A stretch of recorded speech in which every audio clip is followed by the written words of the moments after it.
आपको देते हैं कोरोना अपडेट और ये कोरोना अपडेट डराने वाला है। जी हां, देश में एक बार फिर से कोरोना के आंकड़े डरा रहे हैं। 24 घंटे में 60 कोरोना मरीजों की मौत हुई है और भारत में कोरोना के एक्टिव केसेस अब 17,000 के पार पहुंच गए हैं। मध्य प्रदेश की अगर बात की जाए तो मध्य प्रदेश में फिलहाल एक्टिव केसेस की संख्या 118 है। वहीं मध्य प्रदेश में 24 घंटे में 34 नए केस आए हैं। भोपाल में कोरोना के 8 नए मरीज मिले हैं तो वहीं इंदौर में 9 नए मरीज मिले हैं। इंदौर में 39 पहुंच चुकी है पॉजिटिव मरीजों की संख्या। तो मध्य प्रदेश का कोरोना अपडेट हम आपको बता रहे हैं। बीते 24 घंटे में 34 नए केस सामने आए हैं, यानी कि धीरे धीरे कोरोना मध्य प्रदेश में भी पैर पसार रहा है। हालांकि आंकड़े अभी कम है लेकिन पहले से ज्यादा है। भोपाल में कोरोना के 8 नए केस मिले हैं और इंदौर में एक बार फिर से धीरे धीरे मरीजों की संख्या में इजाफा हो रहा है। 39 पहुंच गई है पॉजिटिव केसेस की संख्या। वहीं अगर छत्तीसगढ़ की बात की जाए तो छत्तीसगढ़ में अभी फिलहाल कोरोना कंट्रोल में नजर आ रहा है। कल की अगर बात की जाए तो बीते 24 घंटे में 4,564 टेस्ट हुए हैं, जिसमें से सिर्फ 4 पॉजिटिव केस मिले हैं और 24 घंटे में 26 जिलों में एक भी नया मामला सामने नहीं आया है। यह थोड़ी राहत की बात है और 15 जिलों में एक भी एक्टिव केस नहीं है। 24 घंटे में एक मरीज को डिस्चार्ज किया गया है। पूरे प्रदेश में फिलहाल 33 एक्टिव केस है। 24 घंटे में एक भी मौत दर्ज नहीं की गई है, तो ये राहत की बात है छत्तीसगढ़ के लिए। तो चलिए और ज्यादा जानकारी के लिए मध्य प्रदेश और छत्तीसगढ़ में ताजा हालात कैसे हैं, गाइडलाइन क्या कुछ कह रही है, जानेंगे। हमारे दो सहयोगी इस वक्त जुड़ चुके हैं। भोपाल से हमारे साथ शिखिल लाइव जुड़ चुके हैं तो रायपुर से हमारे साथ विनय लाइव जुड़े हुए हैं। शिखिल, जानकारी दीजिए। मध्य प्रदेश में धीरे धीरे ही सही लेकिन एक बार फिर से कोरोना डरा रहा है, केसेस बढ़ रहे हैं। प्रशासन की तरफ से क्या कुछ गाइडलाइन है? देखिए, डराने वाली बात इसलिए भी क्योंकि बीते 2 साल को अगर हम देखें जो कोरोना काल के रहे हैं तो यही गर्मी के दिन थे जब कोरोना ने प्रदेश में पांव पसारना शुरू किया था और एक मौत के तांडवों के साथ जो लगभग हजारों की संख्या में जो पॉजिटिव मरीज थे उनका आना सिलसिला शुरू हुआ था।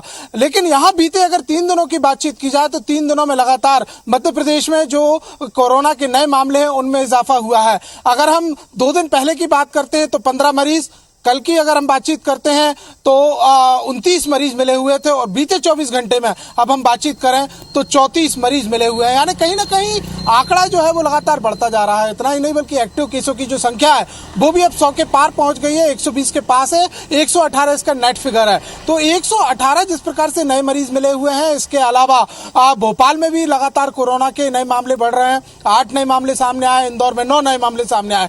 तो कहीं ना कहीं महानगरों में फिर से कोरोना के मामले बढ़ते हुए जा रहे हैं। हालांकि अधिकारियों की बातचीत की जाए या सूबे के मंत्रियों की, साफ तौर पर यही कहना है कि मामले जरूर बढ़ रहे हैं लेकिन गंभीर बहुत ज्यादा चिंता का विषय फिलहाल नहीं है, क्योंकि जो हालात हैं वो फिलहाल सरकार के काबू में है और इसके अलावा तैयारियां पूरी करने के दावे किए जा रहे हैं। लेकिन सबसे बड़ी बात यह है कि जो लगातार बढ़ते हुए मामले हैं इनमें अगर और इजाफा इस प्रकार से होता है तो कहीं ना कहीं एक चिंता के लिए बात होगी मध्य प्रदेश में, क्योंकि मध्य प्रदेश की अगर हम बीते 2 सालों के अनुभव, कोरोना काल का अनुभव देखें तो लगातार इसी मौसम में आंकड़े जो थे वो धीरे धीरे बढ़ते हुए नजर आए हुए थे। हालांकि एक राहत भरी खबर ये भी है कि मध्य प्रदेश में जो कोरोना की दूसरी लहर के दौरान जो तमाम इंतजाम थे सरकार के द्वारा किए गए वो भी पूरे हो चुके हैं। कोविड केयर सेंटर की बातचीत की जाए या फिर हम बातचीत करें ऑक्सीजन सिलेंडर्स की, ऑक्सीजन आपूर्ति की, वो तमाम जो है जो उपाय हैं वो पूरे कर लिए गए थे। लेकिन अब सख्ती में कहीं ना कहीं कमी नजर आ रही है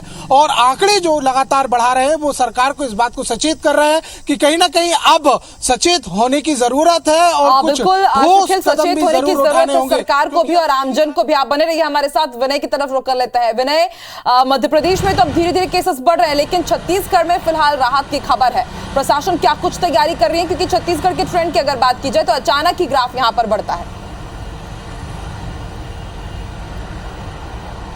देखिए, 33 जो एक्टिव मरीज हैं पूरे छत्तीसगढ़ में है, लेकिन खतरनाक जो बात है वो रायपुर के लिए है। उसमें से 30% यानी 12 मरीज हैं वो रायपुर में है। बीते 24 घंटे की बात करें तो 4 नए एक्टिव मरीजों की खोज हुई है। रायपुर में भी उसमें से शामिल है।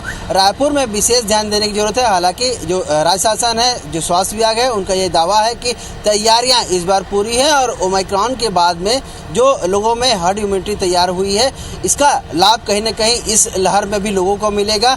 वैक्सीनेट अधिक संख्या में लोग हो चुके हैं, उसका भी लाभ लोगों को मिलेगा। एक आदेश और कल जारी हुआ है जिसमें यह कहा गया है कि अगर कोई हॉस्पिटल में किसी तरह से कोई फ्लू का मरीज या किसी तरह से कोई भी अन्य बीमारी का मरीज आता है तो उसकी सबसे पहले कोरोना जांच की जाए, ताकि ऐसे लोगों को सर्विलेंस में डाल करके उनकी जो जांच है वो आगे की जा सके। इसके अलावा ऑपरेशन से पहले भी अब जो कोरोना जांच RT-PCR जांच वो जरूरी कर दिया गया है और उसके बाद ही ऑपरेशन हो सका। और अगर किसी भी एरिया में 5 से अधिक जो लोग मिलते हैं तो उसका जो सैंपल है वो जीनोम सीक्वेंसिंग के लिए भेजा जाएगा। ये आदेश कल जारी हुआ है। इसकी कड़ाई से पालन करने के लिए लोगों को कहा गया है, अधिक से अधिक सैंपल बढ़ाने के लिए कहा गया है। लेकिन अभी फिलहाल लोग जो कम बीमार पड़ रहे हैं और उसके जो जांच है वो कम करा रहे हैं, लेकिन हॉस्पिटलों में जो सर्विलांस करके जो उसकी जांच करके जो जांच की संख्या है वो बढ़ाई जाए और मरीजों की जो खोजबीन है कोरोना के, उनकी खोजबीन की संख्या वो बढ़ाई जाए, ताकि ये राज्य शासन ने आदेश जारी किया है। हालांकि टीकाकरण पे विशेष फोकस किया जा रहा है और कल से सोमवार से अलग अलग जिलों में जो टीम है वो घर घर जाकर के वैक्सीनेट करेगी लोगों को। रायपुर में 200 से ज़्यादा टीमें तैयार की गई हैं, क्योंकि गर्मी के कारण से, स्कूल बंद होने के कारण से जो केंद्र पर लोग नहीं पहुंच रहे, तो उनको घर जाकर वैक्सीनेट किया जाए, जिससे कि जो कोरोना का संक्रमण अगर आता है तो उस दौरान लोगों को काफ़ी राहत मिलेगी।